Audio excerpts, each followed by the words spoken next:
Welcome to the campus Socialite, and with an exclusive interview from Henny G.E.D.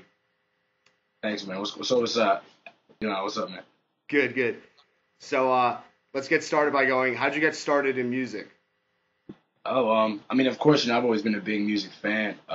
It's funny because, like, in high school, I recorded, and of course, in high school, you're with your boys, you're messing around, you do freestyle battles, you're always kicking rhymes and stuff, and I was actually got some equipment. Of course, back then it was real cheap equipment, and we made some like CDs and burned mixtapes up like one by one, sold them at school, stuff like that. And then it was funny because I got out of high school and then just completely zoned out from it. Of course, took like school seriously and everything. And then this past like 2 3 years, I got into doing like IT work for like an independent label around here called Target Squad. And then I started to get a lot of connections, and I got into concert throwing and concert promotion, and then just started to get back in the studio because my time was free in the studio. And as time went on, I remembered how much I enjoyed making music too, and I forgot like I'm pretty good at it, I guess. So so I just kept going with it, and and now with the resources there, the vision actually makes more sense. It's not just me making music in the states of my computer. So Yeah, I yeah. definitely see that with the tracks you put out.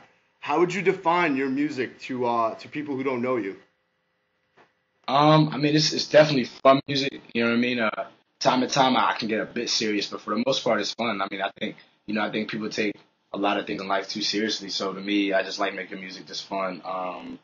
Stuff you can dance to. If not dance to, just nod your head to and ride, hit a J to, whatever you want to do. Just chill. Yeah, Pretty much that kind of music. Yeah. I got you. I always wanted to coin the phrase. Whenever I listen to your music, the first thing that comes to my mind is rave rap. Rave rap, really? Okay. Yeah, that's cool actually. Yeah, and it's that Rave Girl video you were just talking about. We Yeah. just went to Miami and shot that, so that's gonna be the next video. Oh, I'm very So excited to see that. Okay. So, musicians spawn from music lovers, and every fan of music can identify with that one song that first got them tuning in. What was that song for you? um, it's crazy because I think now what it is now was really different. But like when I was like maybe like I think I was like 13, 14, and Fabulous had his first album, Ghetto Fabulous. I actually used to bump that the whole way through, and I used to like, and he had a really sick like rhyme scheme, a lot of lyrical content. So that's what really got me like abstract writing, like really thinking of hot metaphors and going out my way to write. And I used to bump that faithfully, and that's I think after bumping that album like 4 or 5 times was the first time I had like a whole composition book just full of shit. Oh, wow. So So, yeah. FABO is the reason why you're rapping right FABO, yeah, definitely on a lyrical level, yeah. It's funny, but then now, like as time went on, as I grew, as I changed as a person, now I'm into dubstep, I'm into some techno and house, and I'm of course into boom bap, hip hop too, and now. everything. So You you into know, that dirty, grimy bass. yeah, yeah, that stuff, and it's cool because I get to work with a producer who is great, and he can make like the craziest dubstep stuff, but Yeah. then like his roots is kind of making boom bap, so it's cool when you hear like a hip hop producer trying to make dubstep, but actually making it good. It just all kind of comes together. So. That's what I must say that I truly do like about your music is that you're going through two genres. You're going through the rap genre and the new genre, dubstep, and mixing them together to make the perfect blend. Yeah, I appreciate that. Yeah, it's a lot of work. I think it's in the flow, it's in the delivery. Yeah. You know what I'm saying? You gotta really know how to work those crazy ass tones and all the bass and everything. It's not gonna be just because you have the dopest lyrics. You gotta really use your voice with that beat. So Okay. Uh, yeah. Now, how did the name Henny G.E.D come about? Oh, Henny. It's fun. Henny's been my nickname for a minute. Like people call me Henny in high school too. And it's fun. It's not really because I drink so much. It's actually like a branch off of my real name is very similar to it. And then the GED is just like my whole tag is like get 'em drunk. So like I threw that on for my Twitter and it kind of stuck. So everyone's calling me Henny GED. But in actuality, it's just Henny. But yeah, it's having a good time. It all associates with my personality. So Okay. Great. And that personality really conveys out through your music. Uh, so now we're getting to like the serious questions. Like hopefully, very Barbara Walters esque that you start crying at in the middle of this interview. So oh no, no, what's no, playing? You ready to get serious? yeah, What's I'm ready. playing on your iPod right now? On my iPod right now. I got the new Chitty Bang tape. I was bumping that a lot. And I just started bumping a lot of the bass sector that we were talking about. I started getting into that a little bit. Yeah. Um, and like that Shy the Prince tape that just dropped. I just downloaded that like 2 days ago, and that's been in rotation for the last like 24 hours. That's actually a really good tape too. Yeah. Um, even some of the basics like rolling papers is hot. I think the instruments and the beats on that album were great. You know what I'm saying? Of course, when you got a major label budget, you're gonna have some great beats. But yeah, just a bunch of stuff that's really out right now, and just I love listening to everything though. You know what I'm saying? Like I got into Steve Aoki like 2 months ago. Recently, I've been pumping that, so just everything. That's good. If you could collaborate with any rapper, dead or alive, who would it be? Oh well, I thought about that question. I think actually, I think it'd be more a producer. I would want to work with like Pharrell probably. I think Pharrell is a great producer. Does great hooks. He can make you sound great. I really want to work with Pharrell.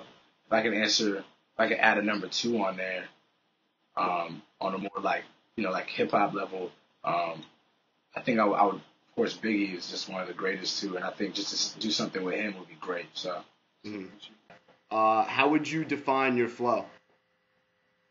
my flow, I mean, it's cool because I think it changes a lot, and like I'm finding it out myself, like as I record, like you know what I'm saying. It's great when I can play around with my voice and do different things. So I think my flow's real like charismatic. You know what I'm saying? It's eccentric. Like I really try to use the beat to match my flow. So it's something that you can pay attention to. So All right. If there was a book written about your college life, what would it be called? uh, I would call it the morning after. The morning after. Just dealing with the crazy ass hangovers and blacking out and just trying to figure out what the hell I did the day before. So I'll call it the morning after. All right. That's good.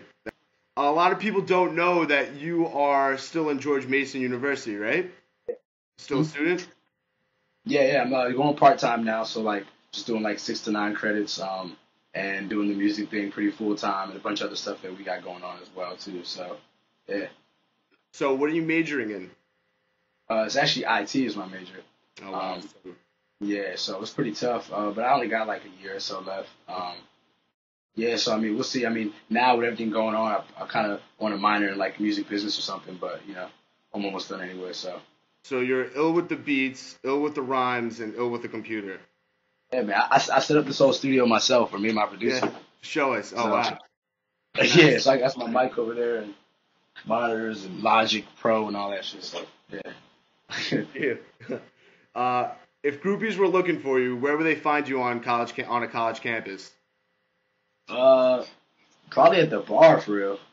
There's a bar on Mason campus, and I used to always like I'll go there like in between classes and stuff like that. So I could get a quick blue moon and then head back to class. Nice. As long it counts as a fruit because you got that orange slice on the end of it. Yeah, exactly, man. I get my fruits in. Yeah. What is your definition of a campus socialite? Campus socialite is just someone that stays on top of what's popping on campus and that go-to person to know what's really going on, whether it be about music, parties, girls, like what's really popping, and just keeping up with the in crowd. I guess is what a campus socialite is. Mm-hmm. All right. Okay. Well, that concludes our interview. Is there any place where people could find your music or find out where to learn more about you?